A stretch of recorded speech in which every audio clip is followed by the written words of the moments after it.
Bonsoir. Ce soir, c'est mamie qui raconte l'histoire d'une étincelle dans les ténèbres.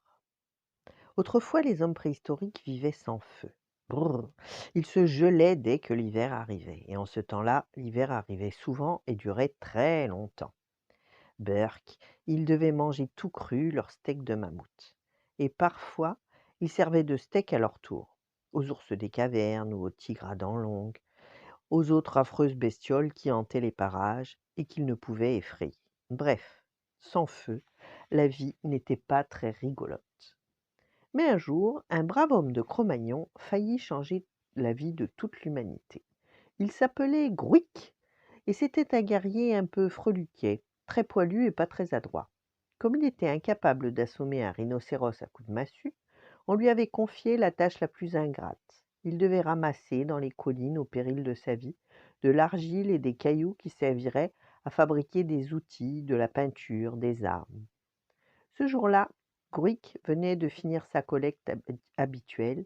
Il écrasait de la terre rouge avec ses doigts, afin d'en faire de la belle poudre de pigments pour les peintres des cavernes. Mais il en avait assez. C'était dégoûtant, c'était salissant. Il fallait aller sans cesse à la rivière pour se laver les mains. Alors, il ramassa dans la grotte quelques petits morceaux de bois blanc bien propres, et il commença à touiller ses pigments patiemment. Au bout d'une demi-heure, tout était prêt. Il rassembla la poudre fine dans une écorce creuse et la porta aux artistes qui travaillaient au fond de la caverne. Alors, Gruy, quelle est la couleur de ta poudre aujourd'hui? Bah, c'est rouge, vous voyez bien. Bah non, on voit rien. C'est le problème de travailler dans le noir. Ce qu'il faudrait, c'est que quelqu'un trouve un moyen d'allumer la lumière. Mais comment faire?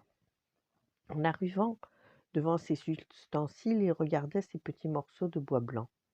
Alors, après avoir servi de fines tiges pour tout mélanger, il laissait une petite poudre rouge à l'extrémité.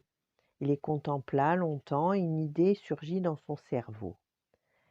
T'as une idée, toi, Grouc? C'est pas possible. Ouais, regardez ces tiges au bout rougi. Ben, je vais appeler ça des allumettes et on va les frotter et ça va faire de la lumière. Tu penses pouvoir allumer de la lumière avec ça? C'est n'importe quoi. Grouic n'avait pas de solution parce que les hommes n'avaient pas inventé le feu ni les boîtes d'allumettes. Alors très déçu, il jeta ses petits bouts de bois rougis, les piétina et repartit, comme chaque matin, chercher des cailloux. Quelques semaines plus tard, un lion géant l'avala, et on n'entendit plus jamais parler de lui. Voilà la triste histoire du génie incompris, qui faillit inventer les allumettes avant tout le monde, mais à qui il manqua un éclair, une étincelle, pour sortir les hommes de leur caverne. Voilà, bonne nuit, faites de beaux rêves, et à demain.